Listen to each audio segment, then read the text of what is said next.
Apocalipsis capítulo 5. No vamos a hablar de profecía, no vamos a hablar de escatología.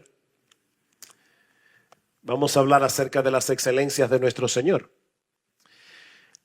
Apocalipsis capítulo 5, vamos a leer los versículos 1 al 6 y luego los invito para que tengamos de nuevo un momento de oración. Dice así la palabra del Señor: y vi en la mano derecha del que estaba sentado en el trono un libro escrito por dentro y por fuera, sellado con 7 sellos. Y vi a un ángel fuerte que pregonaba a gran voz: ¿quién es digno de abrir el libro y desatar sus sellos? Y ninguno, ni en el cielo, ni en la tierra, ni debajo de la tierra, podía abrir el libro ni aún mirarlo. Y lloraba yo mucho, porque no se había hallado a ninguno digno de abrir el libro, ni de leerlo, ni de mirarlo. Y aquí está mi texto para esta tarde. Y uno de los ancianos me dijo: no llores, he aquí que el león de la tribu de Judá, la raíz de David, ha vencido para abrir el libro y desatar sus 7 sellos. Y miré y vi que en medio del trono y de los 4 seres vivientes y en medio de los ancianos estaba en pie un cordero como inmolado, que tenía 7 cuernos y 7 ojos, los cuales son los 7 espíritus de Dios enviados por toda la tierra. Vamos a orar. Padre nuestro, nosotros sabemos que tú diseñaste todas las cosas en la historia de la redención para que tu Hijo se lleve toda la gloria. Y ahora, Padre bueno, que vamos a predicar tu palabra, te suplicamos, oh bendito Señor, que tu Espíritu Santo obre en el predicador y obre en aquellos que lo escuchan, para que nuestro precioso, nuestro maravilloso, exaltado Señor y Salvador Jesucristo pueda ser glorificado en esta hora. Oh Padre bueno, que toda nuestra atención esté fijada únicamente en Él, porque solamente Él lo merece. Y es en su nombre que te lo pedimos. Amén y amén.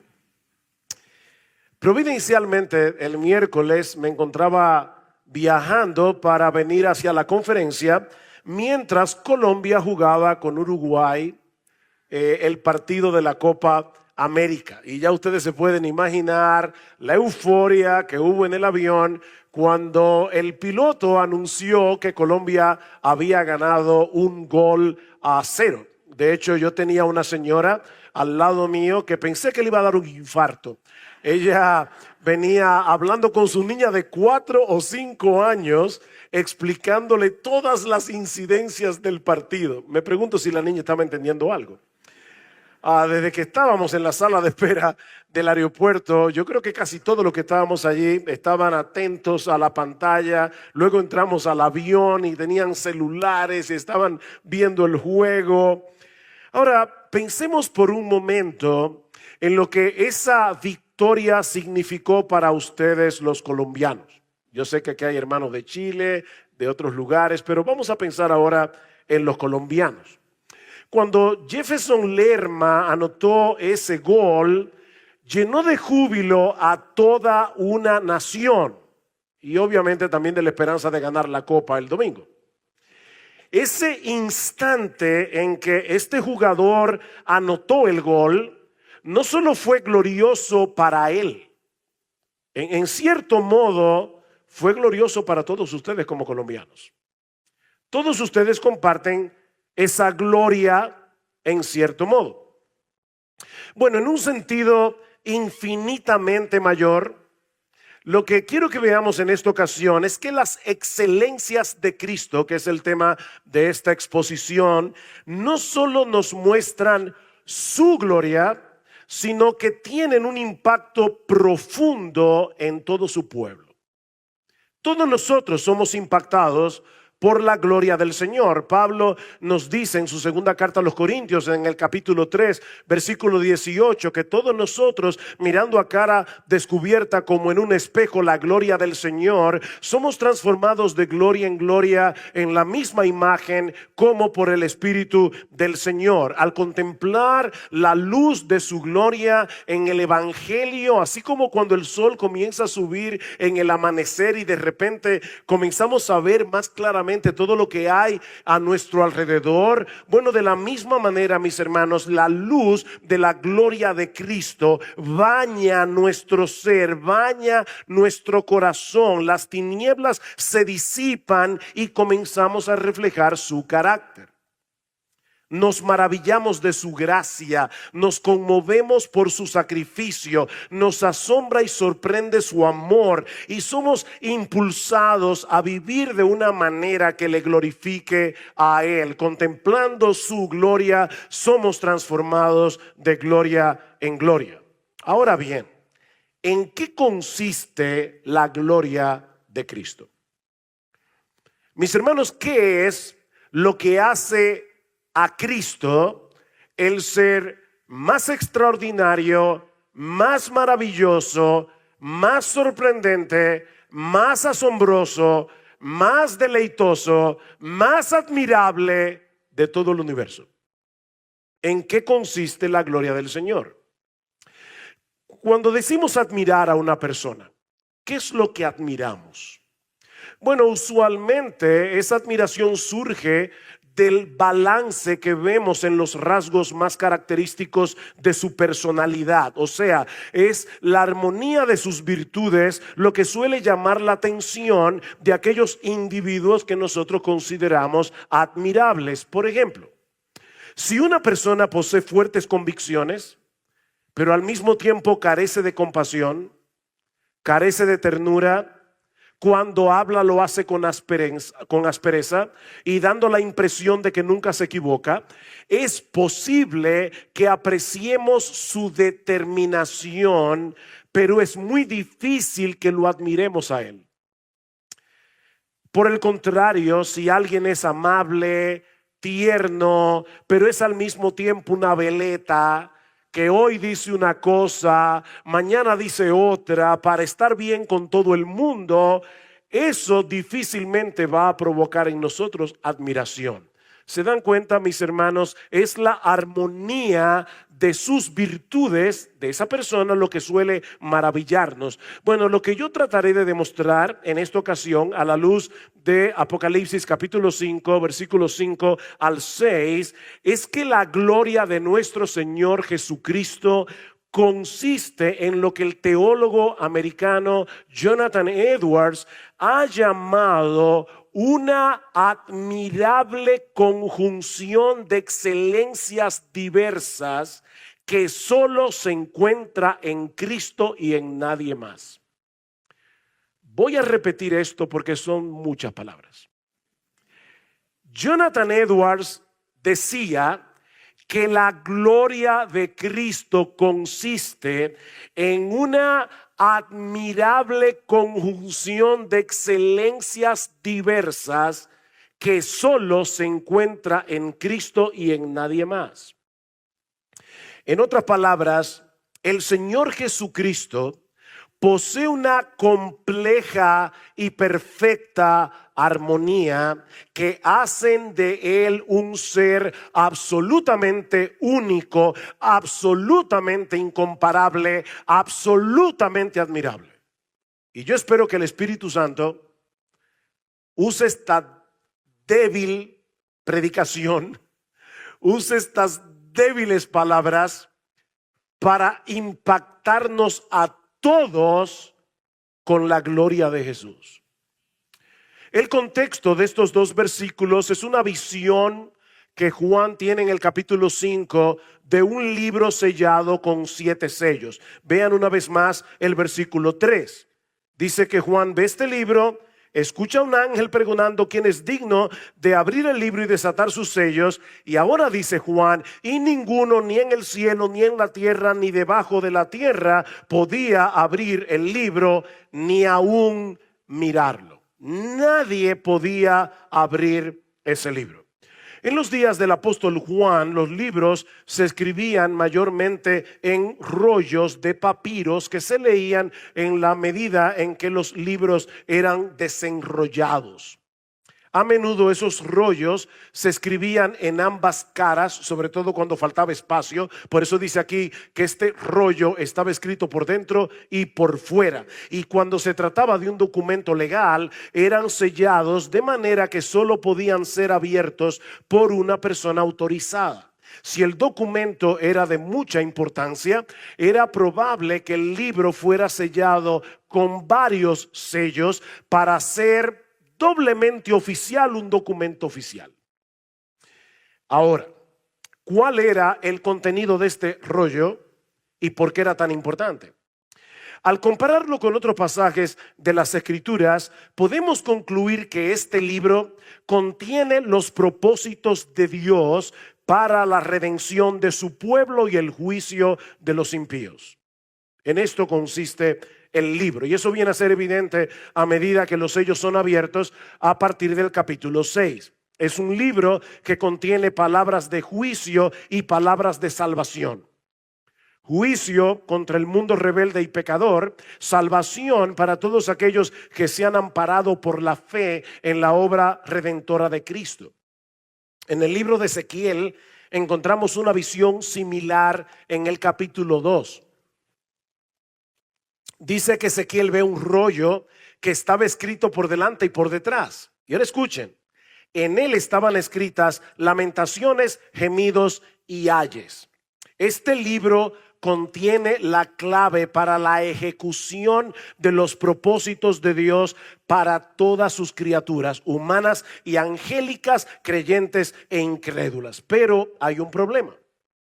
Juan contempla en su visión a un ángel poderoso que aparece en la corte celestial pregonando a gran voz: ¿quién es digno de abrir el libro y de desatar sus sellos? En otras palabras, ¿hay alguien en algún lugar del universo que pueda poner en marcha los decretos de Dios para que la historia siga su curso hasta la consumación final en el castigo de los impíos y el reinado de los justos? Y la respuesta es un silencio abrumador.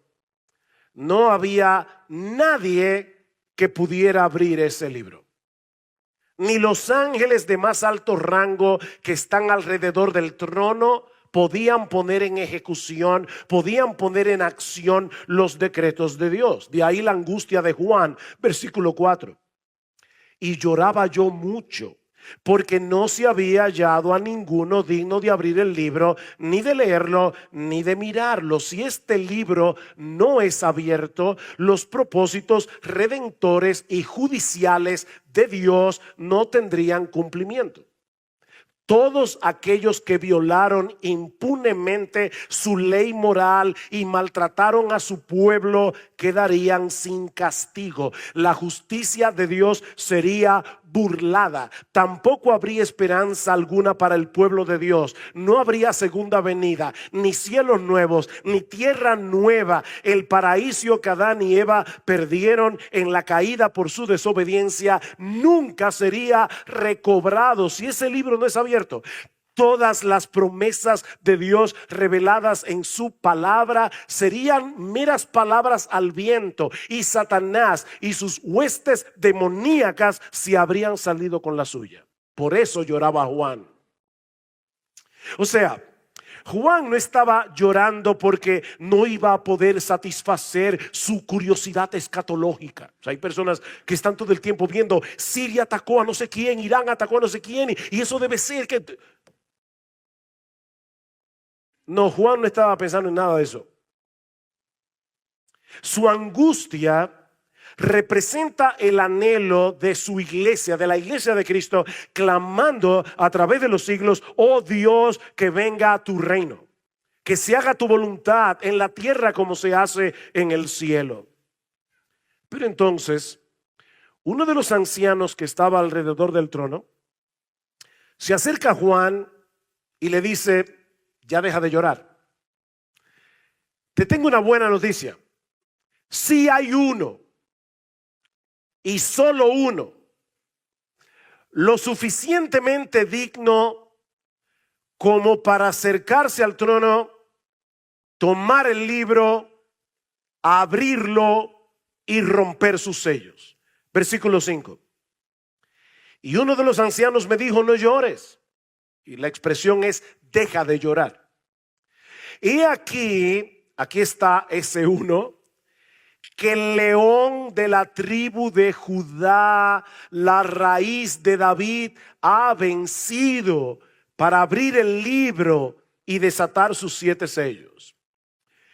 Esta es una expresión que hace referencia a la profecía de Jacob en Génesis capítulo 49 versículo 9, donde se compara a Judá con un cachorro de león del cual habría de venir el hijo de la promesa, el Salvador prometido a Adán y Eva en el huerto del Edén. Fue de esa tribu que nació el rey David muchos años más tarde, al cual Dios le prometió que el Mesías sería uno de sus descendientes. Es por eso que en el texto Jesús es señalado como la raíz de David.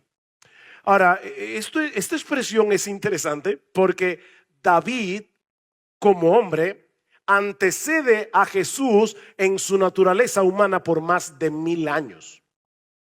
Jesús como hombre desciende de David. Y sin embargo, aquí no se describe a David como la raíz de Jesús. Aquí se describe a Jesús como la raíz de David. Porque no es David el que hace grande a Jesús, no. Es Jesús el que engrandece el linaje de David. El león de la tribu de Judá, la raíz de David, ha vencido y posee toda autoridad, toda la dignidad que se requiere para abrir el libro y desatar sus sellos. Pero entonces Juan dirige su mirada hacia ese león y que ve a un cordero. Versículo 6. Y miré y vi que en medio del trono y de los 4 seres vivientes y en medio de los ancianos estaba en pie un cordero como inmolado, que tenía 7 cuernos y 7 ojos, los cuales son los 7 espíritus de Dios enviados por toda la tierra. Mis hermanos, el contraste de estos dos símbolos es chocante, es paradójico. Aquí tenemos a un león que es al mismo tiempo un cordero, y a un cordero que es al mismo tiempo un león. El problema es que estas dos criaturas del reino animal son completamente distintas entre sí. El león es un animal salvaje que devora a su presa sin piedad. Y ninguna criatura cae tan fácilmente en sus garras como un cordero. El león es carnívoro y depredador por naturaleza. El cordero es un animal doméstico criado para servir de alimento y de vestido. El león representa la fortaleza, la majestad. El cordero, la mansedumbre y la dependencia.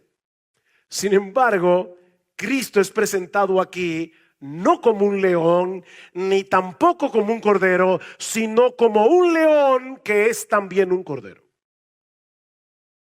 A eso se refería Jonathan Edwards al decir que la gloria de Cristo consiste en una admirable conjunción de excelencias diversas. Él es el león de la tribu de Judá que obtiene su victoria sobre las huestes del mal, asumiendo la postura mansa y débil de un cordero. Él gana perdiendo. El cordero que fue inmolado, es decir, presentado en el altar del sacrificio de Dios, no solamente está de pie, dice Juan en el versículo 6, como un guerrero victorioso, sino que al mismo tiempo tiene 7 cuernos. El cuerno es usado en la escritura como símbolo de poder y de autoridad real. Pueden buscar textos como Deuteronomio capítulo 33, versículo 17, no tengo el tiempo ahora. Y el número 7 implica o simboliza lo perfecto y lo completo. Este cordero que fue inmolado posee todo poder, posee toda autoridad en el cielo y en la tierra. Anoten el versículo 8. Y cuando hubo tomado el libro, los 4 seres vivientes y los 24 ancianos se postraron delante del cordero. Este cordero es digno de adoración. Este cordero es digno de que todo ser humano se postre de rodillas delante de él. Nadie puede con este cordero que es al mismo tiempo un león. Por eso es que en el capítulo 6 vemos que el capítulo concluye diciendo a los impíos: ¿y ahora qué vamos a hacer? Porque llegó el día de la ira del cordero. El cordero airado, ¿cómo puede ser eso posible? Llegó el día de la ira del cordero, ¿y quién podrá permanecer en pie delante de él? Mis hermanos, en la persona de Cristo se conjugan al mismo tiempo un conjunto de características diversas que ninguna otra persona posee en todo el universo. Siendo verdadero Dios y verdadero hombre, en él encontramos una grandeza y exaltación infinitas con una condescendencia infinita. En su naturaleza divina, Cristo está en todo lugar al mismo tiempo. Y en su naturaleza humana está en un solo lugar a la vez. ¿Alguien aquí entiende eso? Él es el Todopoderoso, pero muere en debilidad. Predicando a los judíos, Pedro les dice: y matasteis al autor de la vida. ¿Cómo se puede matar al autor de la vida? Lo sabe todo y no lo sabe todo. Ni el día y la hora de mi venida nadie lo sabe, ni el Hijo. Pero en su naturaleza divina sí lo sabe. Porque en su naturaleza divina Él es omnisciente. Y en su naturaleza humana su conocimiento es limitado, como el tuyo y como el mío. Lo sabe todo y no lo sabe todo. Aborrece el pecado con todo su ser y como juez de este mundo de ninguna manera puede tener por inocente al culpable, pero decide amar a pecadores y morir en lugar de ellos en una cruz para ofrecernos gratuitamente el perdón de todos nuestros pecados sin pasar por alto la justicia divina. Como Dios posee un dominio absoluto sobre todo lo creado, pero asume una naturaleza humana y se hace enteramente dependiente de su Padre celestial. Es digno de toda gloria y adoración, pero decide soportar con paciencia que sus criaturas lo aborrezcan, lo abofeten, le escupan en la cara, lo traten como un malhechor y lo claven en una cruz. Yo estoy seguro que todos los que estamos aquí entendemos perfectamente lo que significa sufrir un maltrato injusto. Y sin embargo, el león de la tribu de Judá, se dejó llevar como un cordero al matadero, simplemente porque nos amó. En el Evangelio de Isaías, en el Antiguo Testamento, ese es el quinto evangelio. Dice en el en capítulo 53, angustiado él y afligido no abrió su boca, como cordero fue llevado al matadero y como oveja delante de sus trasquiladores enmudeció y no abrió su boca. Al morir en debilidad, Cristo obtiene una victoria aplastante sobre las huestes del mal. Como yo decía hace un momento, él gana perdiendo. Cuando haya puesto su vida en expiación por el pecado, verá linaje, verá descendencia. Mira la descendencia aquí. Vivirá por largos días y la voluntad de Jehová será en su mano prosperada. Verá el fruto de la aflicción de su alma y quedará satisfecho. Por su conocimiento, mi siervo justo justificará a muchos. Eso escribió Isaías 700 años antes de que Jesús naciera en Belén. Jonathan Edwards, hablando de la muerte de Cristo en la cruz, lo dice de una manera memorable. El diablo, por así decirlo, se tragó a Cristo como el gran pez hizo con Jonás, pero fue un veneno mortal para él. Cristo le propinó una herida mortal en sus propias entrañas y hasta el día de hoy el diablo continúa padeciendo la enfermedad que le produjo aquello que en aquel momento se tragó como una presa, dice Edwards. El diablo se tragó a Cristo y lo envenenó. Pero el contraste continúa. Él es majestuoso y manso al mismo tiempo. Tiene suficiente sabiduría como para confundir a los sabios de este mundo, pero revela sus misterios a los que se hacen como niños. Sus riquezas no tienen límites y sin embargo, Él escogió a los pobres de este mundo para hacerlos ricos en fe, dice Santiago. El más grande de todos procura asociarse con los débiles y despreciados. Dice el autor de la carta a los Hebreos que Él no se avergüenza. Oye esto, hermano, Él no se avergüenza de llamarnos sus hermanos. A veces nosotros nos avergonzamos de nuestros hermanos, pero Cristo no. Cristo no se avergüenza. Podríamos seguir y seguir y seguir poniendo un ejemplo tras otro, pero yo creo que estos son suficientes para demostrar que Cristo posee una compleja armonía que hace de Él un ser absolutamente único, absolutamente incomparable. Tan majestuoso y tan manso, tan santo y tan lleno de gracia, tan grande y tan bondadoso, tan trascendente y tan condescendiente, tan fiero como un león y tan tierno como un cordero. Mis hermanos, ¿acaso no debería ser Él nuestro máximo objeto de amor, de nuestra confianza y de nuestra adoración? Yo quiero que lean conmigo los versículos 9 al 14 del capítulo 5. Yo sé que muchos de ustedes conocen este pasaje y ojalá quiera el Señor que podamos leerlo primero que todo visualizando la escena. Allí está todo el mundo adorando al Cordero. Y que las palabras de este cántico de alabanza resuenen en nuestros corazones como si nunca antes lo hubiéramos oído. De paso, a mí me gusta cantar, punto, pero me gusta cantar en la iglesia a todo pulmón. A veces no puedo hacerlo porque entonces no puedo predicar. Pero una de las razones por la que me gusta cantar a todo pulmón es porque yo creo que tiene un asidero bíblico. Si ustedes estudian el libro de Apocalipsis entero, se van a dar cuenta que cada vez que Juan describe la adoración en el cielo, cada vez invariablemente dice que cantaban a gran voz. Así que yo creo que es bíblico cantar con un vozarrón.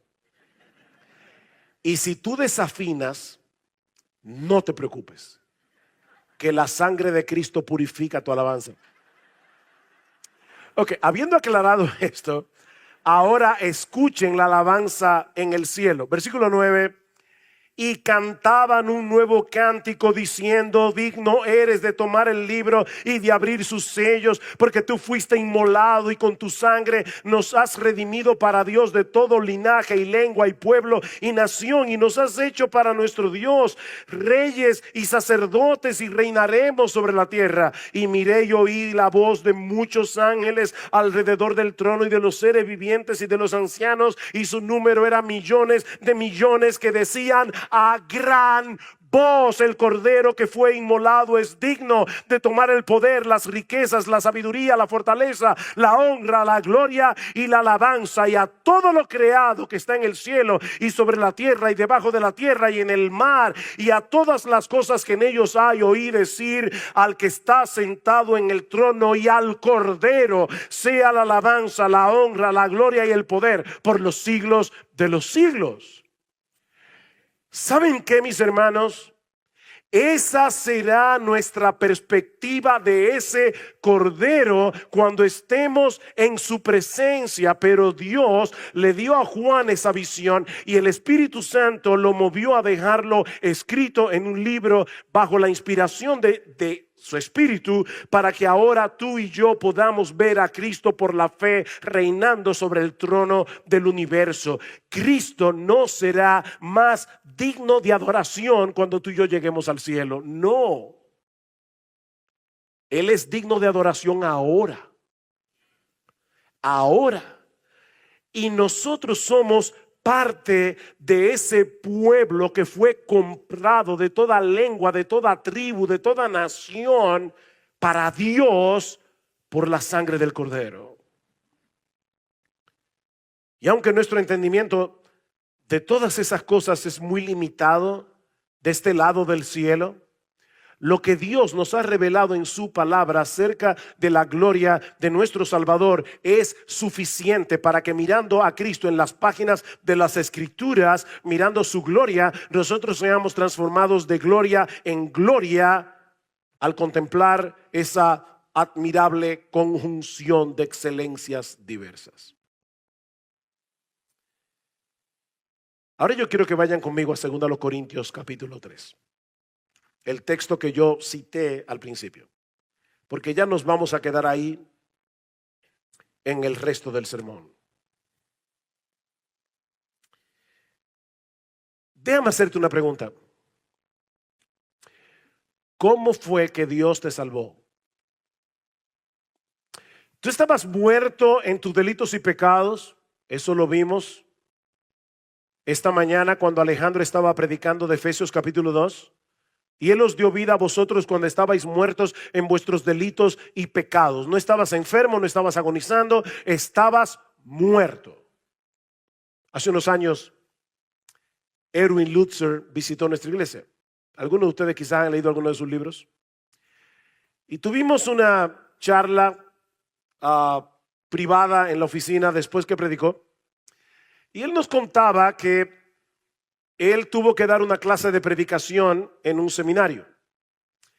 Y llamó al seminario y les dijo: yo quisiera por favor que ustedes alquilaran una van, un bus, donde quepan todos mis estudiantes porque los voy a llevar al cementerio.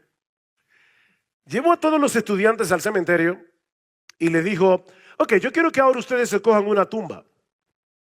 Y los estudiantes obviamente pensaron: este individuo parece que le falta un tornillo, pero bueno. Cada cual escogió su tumba y él les dijo: ahora yo quiero que ustedes le prediquen el evangelio. Obviamente todos estaban mirando y dice: bueno, parece que ustedes están muy tímidos, déjenme empezar yo. Y la tumba que él escogió era de un individuo que llamaba Jonathan, por cierto. Y le decía: Jonathan, cree y vive. Y dice: parece que yo no estoy gritando lo suficientemente duro. Jonathan, cree y vive. Obviamente no pasó nada. Estuvo un rato gritándole a la tumba y los estudiantes viéndolo azorado. Y entonces él les dijo: ¿saben qué? Yo los traje a este cementerio porque eso es lo que ustedes van a hacer a partir de ahora cada domingo. Ustedes van a predicarle la palabra a un montón de huesos secos. Y a través de la predicación el Espíritu Santo va a venir y los hará vivir. Ahora, ¿qué es lo que hace el Espíritu cuando tú estás muerto en tus delitos y pecados? Eres un montón de huesos secos. ¿Qué es lo que el Espíritu hace en ti?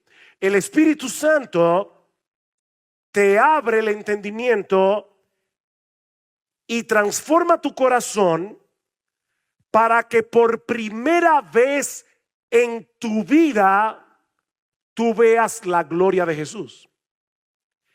y viendo la gloria de Jesús, eres transformado. No me lo estoy inventando yo, ni tampoco se lo inventó Calvino. Segunda a los Corintios capítulo 4. Alejandro citó este texto esta mañana. Pero si nuestro evangelio, versículo 3, si nuestro evangelio está aún encubierto, entre los que se pierden está encubierto, en los cuales el Dios de este siglo cegó el entendimiento de los incrédulos. ¿Para qué? Para que no les resplandezca la luz del evangelio de la gloria de Cristo, el cual es la imagen de Dios. Satanás ciega el entendimiento de los que ya son incrédulos, pero Dios es el que los abre.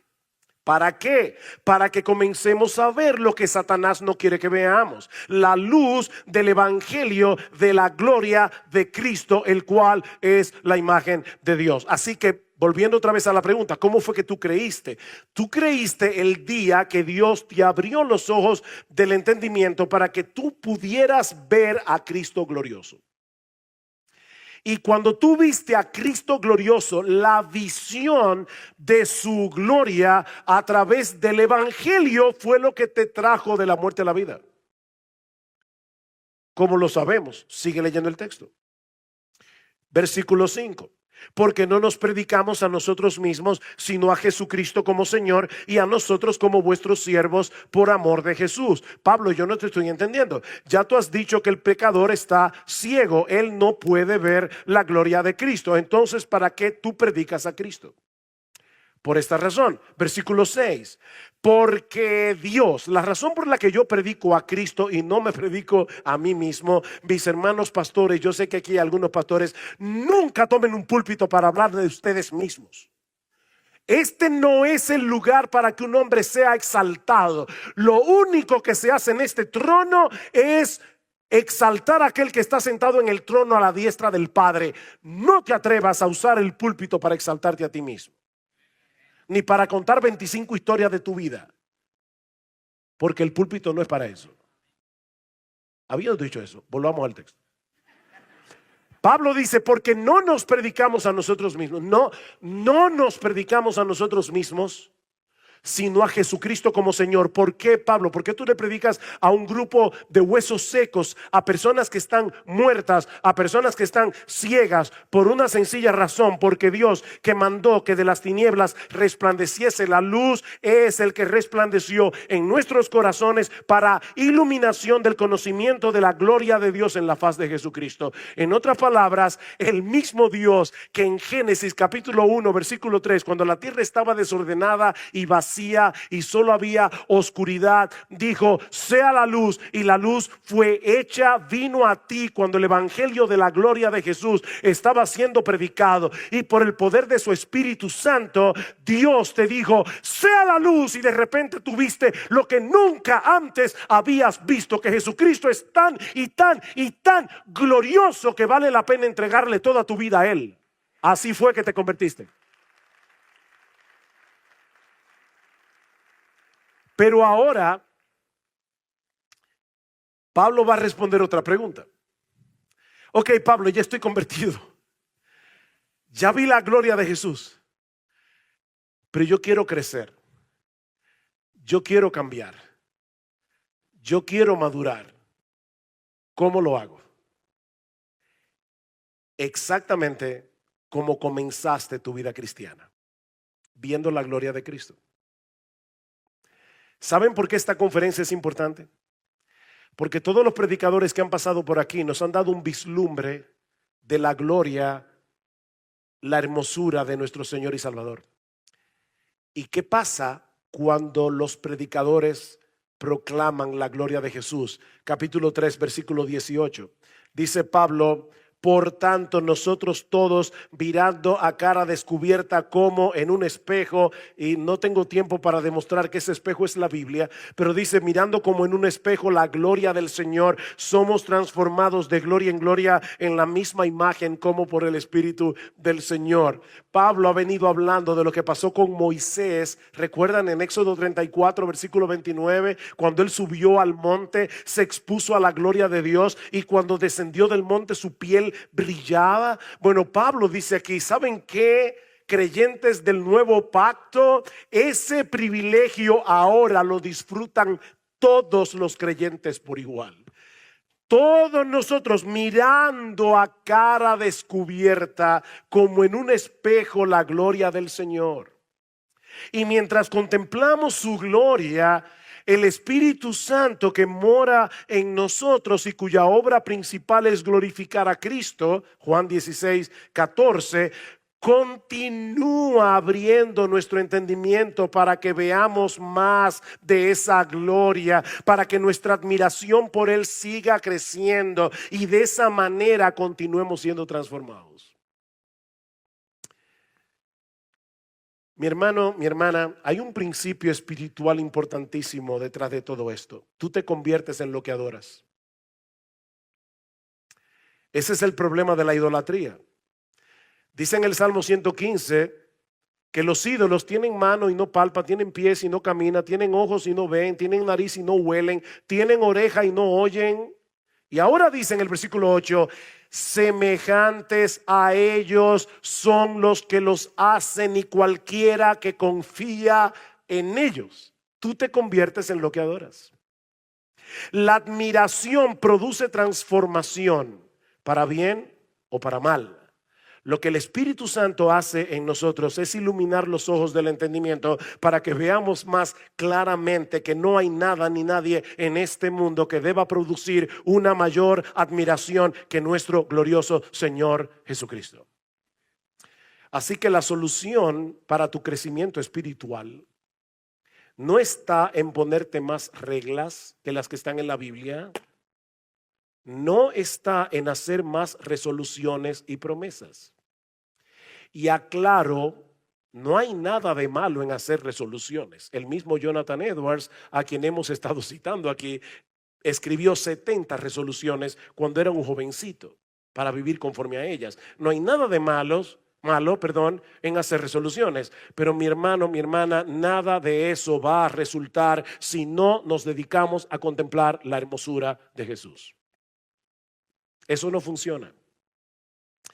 Mira, cuando el mundo nos presenta sus tentadoras ofertas, nuestras resoluciones y promesas comienzan a tambalear.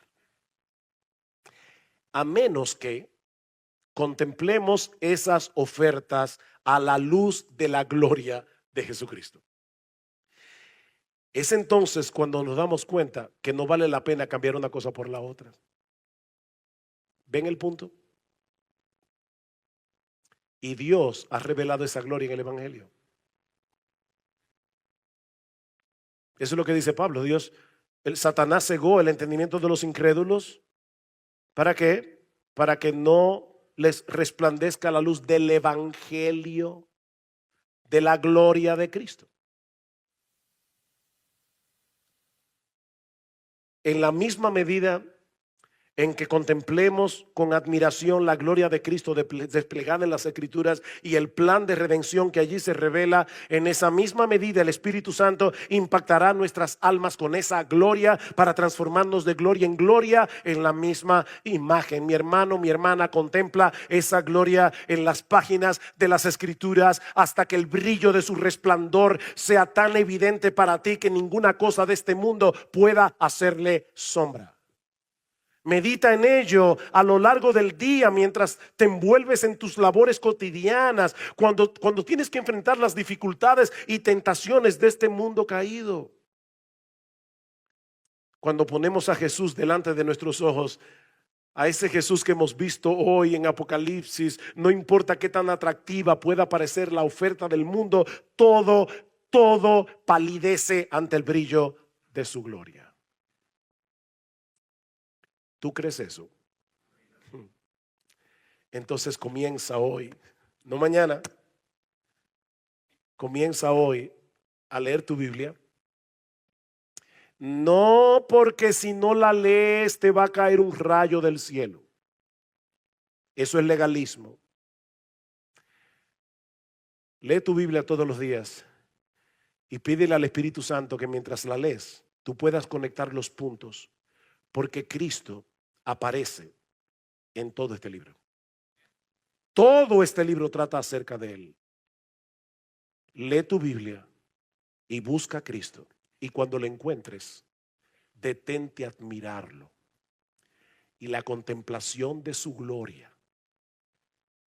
te seguirá transformando gradualmente, poco a poco, de gloria en gloria, conforme a la imagen preciosa de nuestro precioso Señor y Salvador Jesucristo.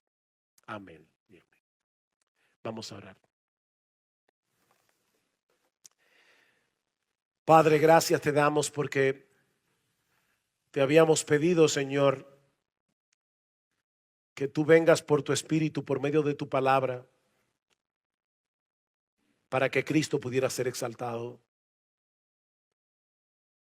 A pesar de las débiles palabras de un mortal para proclamar el Evangelio, te rogamos, oh Señor, que tú uses tu palabra para bendecir la vida de cada uno de nuestros hermanos aquí. Señor, síguenos transformando de gloria en gloria, conforme a la imagen de nuestro precioso Señor y Salvador, en cuyo nombre nosotros pedimos todas estas cosas. Amén y amén.